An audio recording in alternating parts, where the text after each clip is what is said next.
Ο πρόεδρος της Κοινοβουλευτικής Ομάδας του ΜΕΡΑ25, κ. Γιάννης Βαρουφάκης, έχει το λόγο για 8 λεπτά.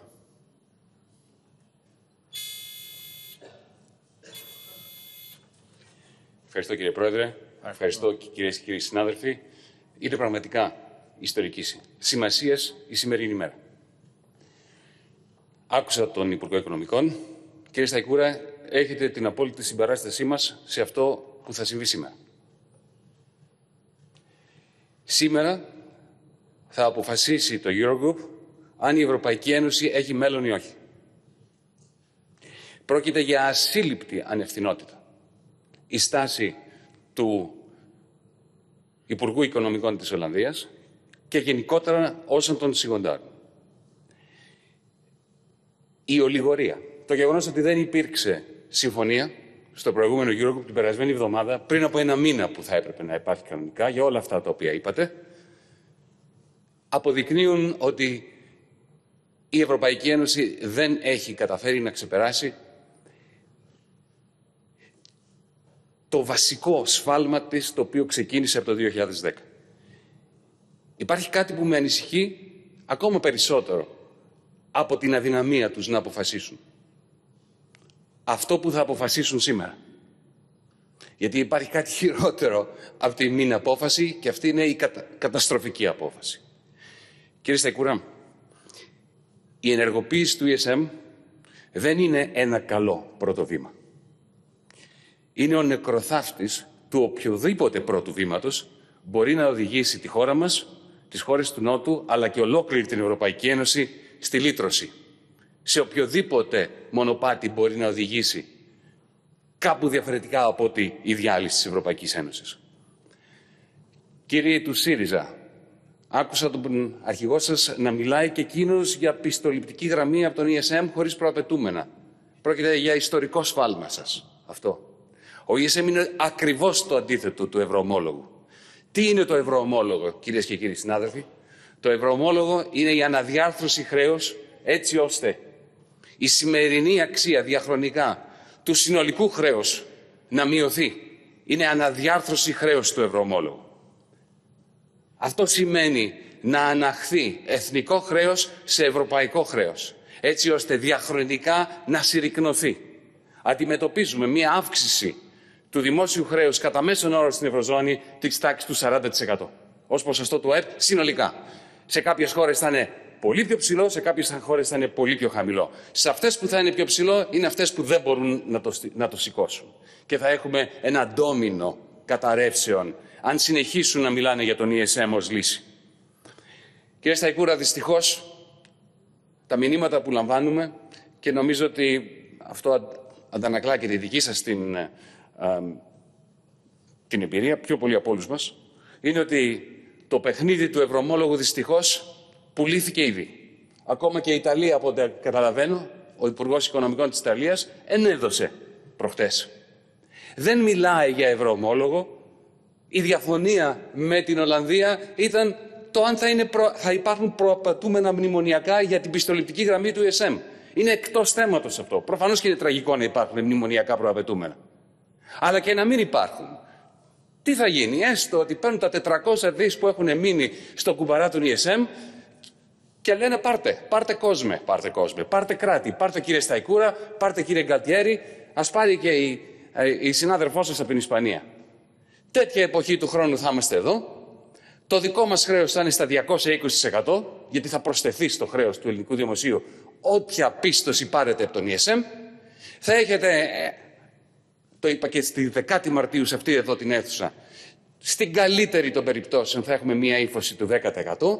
Ο προϋπολογισμός σας θα είναι στην καλύτερη των περιπτώσεων 15, 16, 17% πρωτογενές έλλειμμα. Δεν είναι κατηγορία, είναι πραγματικότητα. Εδώ η Γερμανία θα έχει μεγάλο πρωτογενές έλλειμμα. Η Ελλάδα τι θα έχει? Η Ιταλία τι θα έχει? Και θα έρθει τον Απρίλιο του 2021 η ενισχυμένη ή λιγότερο ενισχυμένη επιτήρηση και θα σας πει ελάτε εδώ, είστε στο μείον 18 πρωτογενές έλλειμμα. Εντάξει, δεν θα σας πάμε στο συν 3, συν 2, συν 3,5% πρωτογενές πλεόνασμα, αλλά δεν θα πάτε από το μείον 18 στο μείον 5. Ξέρετε τι σημαίνει αυτό πολύ καλά, κύριε Σταϊκούρα? Σημαίνει μια δημοσιονομική αναπροσαρμογή, μια σκληρότατη λιτότητα χειρότερη από αυτή του 2011. Σημαίνει ότι την ώρα που ο λαός μας θα ξεπερνάει τον κορονοϊό, θα έχουμε μια επιβληθήσα σκληρότατη λιτότητα. Είτε το πούνε μνημόνιο, είτε δεν το πούνε μνημόνιο. Είτε υπάρχουν μνημονιακές προϋποθέσεις για την πιστοληπτική γραμμή του ESM, είτε όχι. Άρα ο λόγος για τον οποίο δεν έληξε το Eurogroup προχτές είναι εκτός θέματος. Αν θα υπάρχει ή δεν θα υπάρχει μνημονιακή πρόβλεψη και δέσμα για αυτή την πιστοληπτική γραμμή. Εσείς ποια στάση θα κρατήσετε σήμερα, αν τελικά αυτό που σας προσφέρουν είναι κάτι το οποίο έχει συμφωνήσει ο Ιταλός και ο Ολλανδός Υπουργός Οικονομικών, δηλαδή μια επιστοληπτική γραμμή, έστω χωρίς προαπαιτούμενα. Θα πείτε ναι. Κύριε Σταϊκούρα, είναι επιτυχία μας και της κυβέρνησής σας ότι έχουμε λιγότερους νεκρούς από ό,τι θα μπορούσαμε να έχουμε από τον κορονοϊό. Και εμείς στο ΜέΡΑ25 από την πρώτη στιγμή στηρίξαμε με όλη μας τη δύναμη τα περιοριστικά μέτρα. Μπορεί να μην έχουμε τους περισσότερους νεκρούς, κύριε Σταϊκούρα, θα έχουμε τους περισσότερους πεινασμένους σε αυτή τη χώρα. Μετά από 10 χρόνια μνημονίων, με ένα λαό να είναι ήδη στο καναβάτσο της κρίσης. Ποτέ δεν βγήκαμε από την κρίση, κύριε Σταϊκούρα, σας το έλεγα το καλοκαίρι. Μη μου πείτε ότι δεν σας το έλεγα. Ότι η ύφεση έρχεται, ότι το 2020 θα είναι υφεσιακό έτσι κι αλλιώς. Ξέρετε, το ΑΕΠ το τελευταίο τρίμηνο του 19 μειώθηκε σε σχέση με το τελευταίο τρίμηνο του 18 σε τρέχουσες τιμές, δηλαδή σε πραγματικά ευρώ που έχει ο κόσμος στην τσέπη του. Ήδη είχε αρχίσει να έρχεται η ύφεση. Με αυτόν τον οριμαγδό που έχει φέρει ο κορονοϊός και μας έχει χτυπήσει όλους, ανεξάρτητα από κομματικές τοποθετήσεις, αντιμετωπίζει αυτός ο λαός που έχει πεινάσει 10 χρόνια τώρα μια πραγματική κρίση πείνας. Ιδίως με τη λιτότητα που θα φέρει μια πιστοληπτική γραμμή από τον ESM.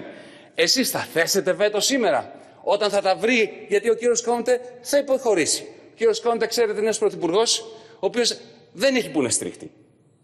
Στηρίχτηκε αρχικά από 2 κόμματα, το ένα έχει φύγει, αυτό που έμεινε στην κυβέρνηση είχε εξαφανιστεί στις δημοσκοπήσεις. Υπάρχει το PD, το οποίο τον στηρίζει αυτή τη στιγμή, που ξέρουμε πάρα πολύ καλά τι είναι το Δημοκρατικό Κόμμα της Ιταλίας. Είναι το κόμμα που την τελευταία στιγμή θα βάλει νερό στο κρασί του, όπως έβαλε νερό στο κρασί του ο κύριος Μακρόν και εγκατέλειψε τον κύριο Μητσοτάκη, εγκατέλειψε εσάς, ξεχάσαν για το ευρωομόλογο και μιλάνε για ένα ταμείο, το οποίο ουσιαστικά τι θα κάνει, θα δεσμεύει ένα κομμάτι των φορολογικών εσόδων των κρατών μας για να αποπληρωθούν.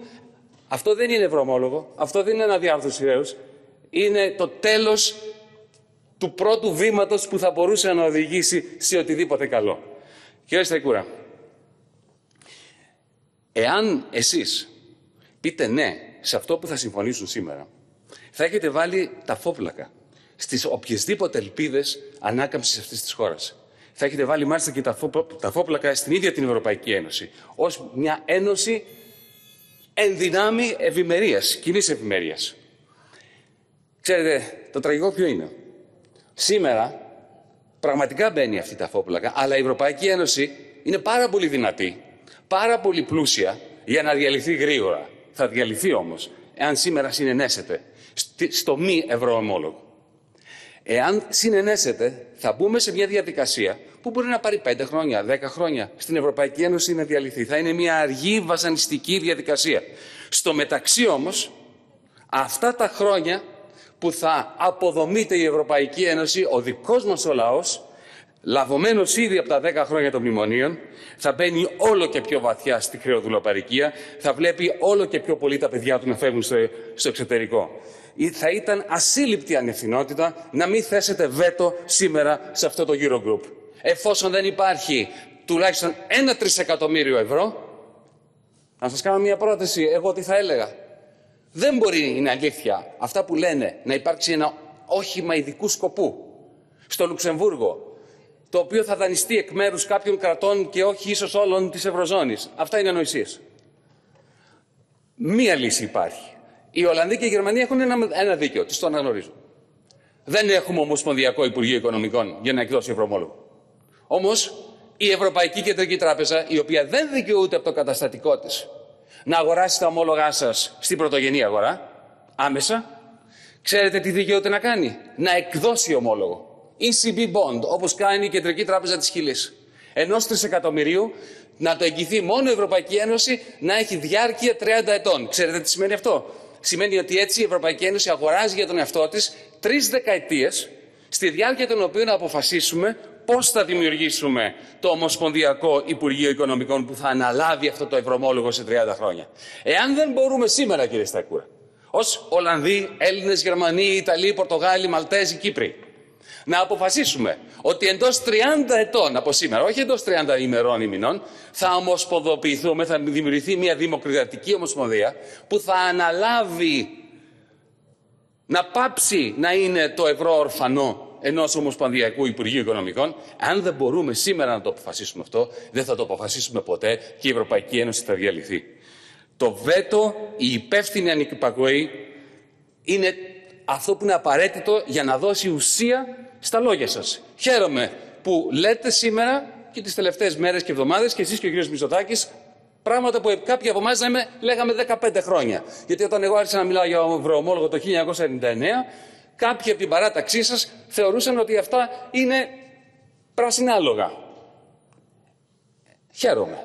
Αλλά για να του δώσετε ουσία και να μην είναι μόνο ένα φύλλος οικής για να κρύψετε την παραχώρηση στο σημερινό Eurogroup, θα πρέπει να είστε διατεθειμένος να προβάλλετε βέτο, όπως έκανε ο κύριος Χέκστρα προχθές. Γιατί αυτό το βέτο είναι απαραίτητο για την επιβίωση της Ελλάδας. Αυτό το βέτο είναι απαραίτητο για τη διάσωση της Ευρωπαϊκής Ένωσης. Εμείς θα σας στηρίξουμε. Δεν πρόκειται να ακούσετε από εμάς βάστα Χέκστρα, όπως ακούγαμε εμείς βάστα Γερούν το 2015, που ήταν μια εξαιρετική ευκαιρία να αποδράσουμε από αυτή τη σκοτωδίνη. Ελπίζω να μην συμπράξετε φέτος με εκείνους που πάλι θα βάλουν το λαό μας πιο βαθιά στη χρεοδολοπαρικία, όπως κάνετε το 2015. Κύριε Σταϊκούρα, κυρίες και κύριοι συνάδελφοι, 10 Μαρτίου, σε αυτή την αίθουσα, είχα πει: έχει απόλυτη σημασία να μην κάνετε αυτό που τελικά κάνατε. Την ακολουθία χλιαρών μέτρων και συνεχών ανακοινώσεων.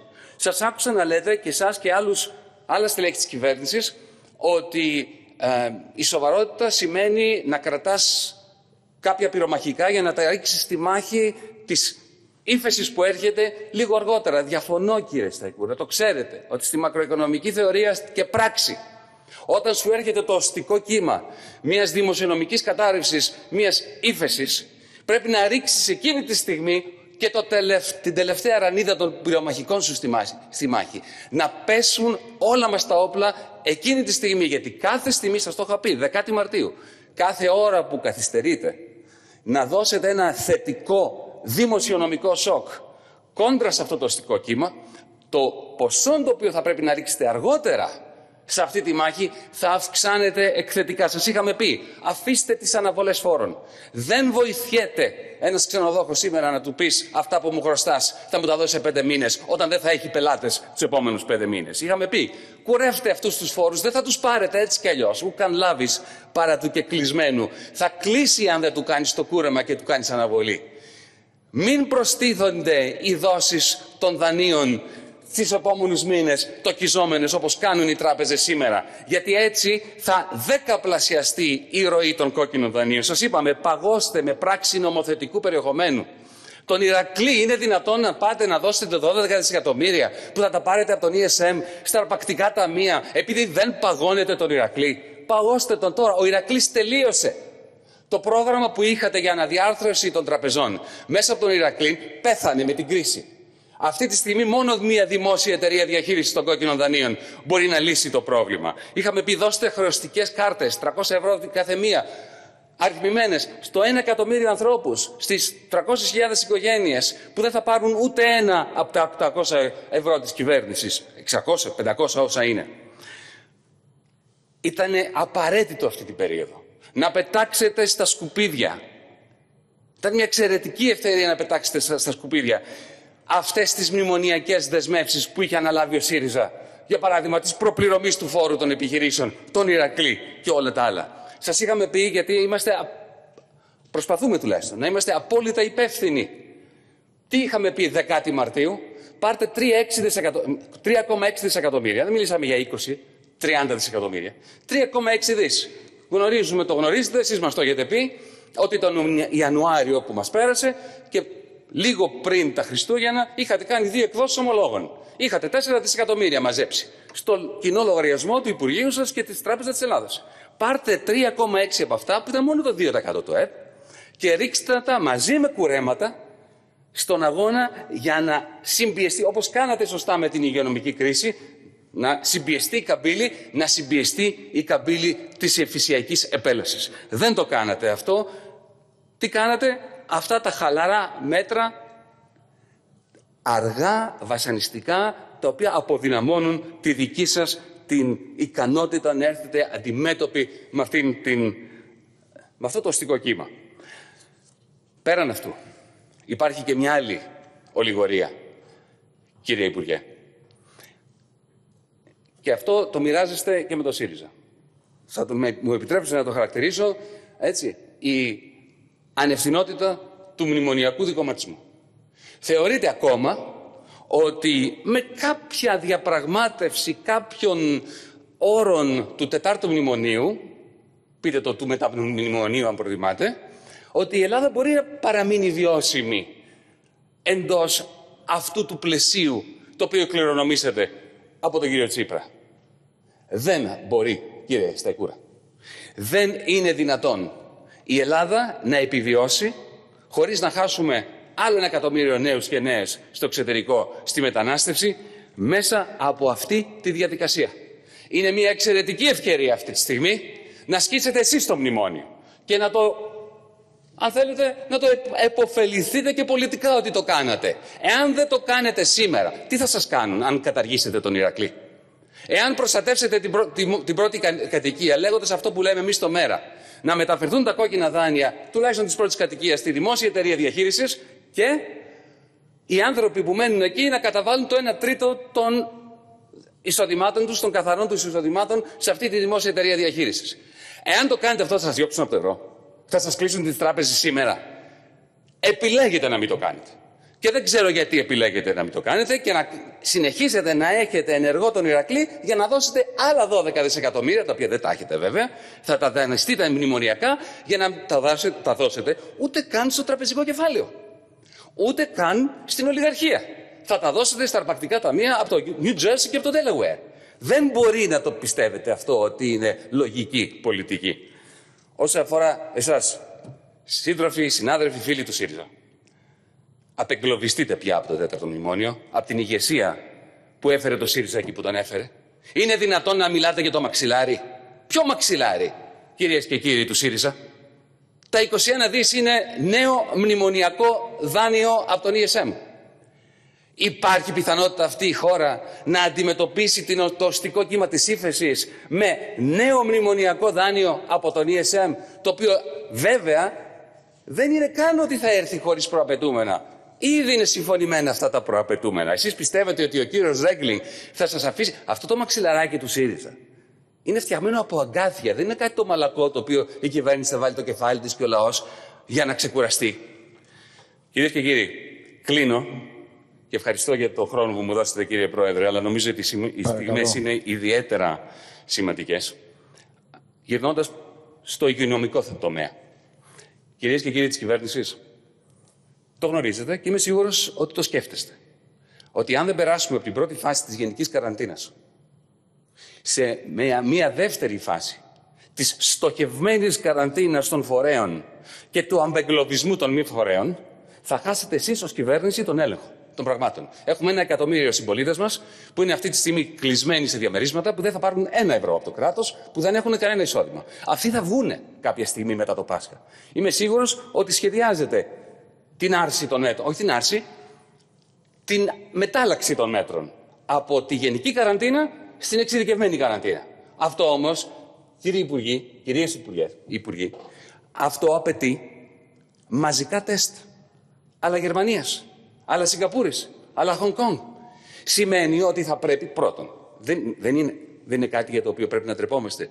Αναφερόμαστε στους νοσηλευτές και στους γιατρούς ως ήρωες και ηρωίδες και καλά κάνουμε και τους χειροκροτάμε, αλλά δεν τους εξετάζουμε. Τους στέλνουμε σπίτια τους κάθε βράδυ και δεν ξέρουν αν έχουν τον κορονοϊό.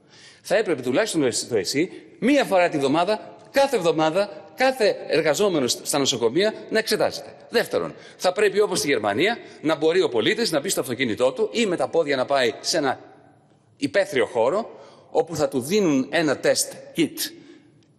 Θα κάνει το τεστ, θα το παραδίδει σε κάποιον με γάντια μέσα από το παράθυρο κτλ. Και το κινητό του ή της τηλέφωνο, σε 4 ώρες θα έρχεται πίσω στο κινητό θετικός ή αρνητικός. Όποιος έχει το αρνητικός κυκλοφορεί, όποιος δεν έχει το αρνητικός δεν κυκλοφορεί. Μπαίνει πιο βαθιά στην καραντίνα. Μόνο έτσι θα μπορέσουμε να μιλήσουμε για έναν απεγκλωβισμό, ο οποίος θα είναι ορθολογικός και υπεύθυνος.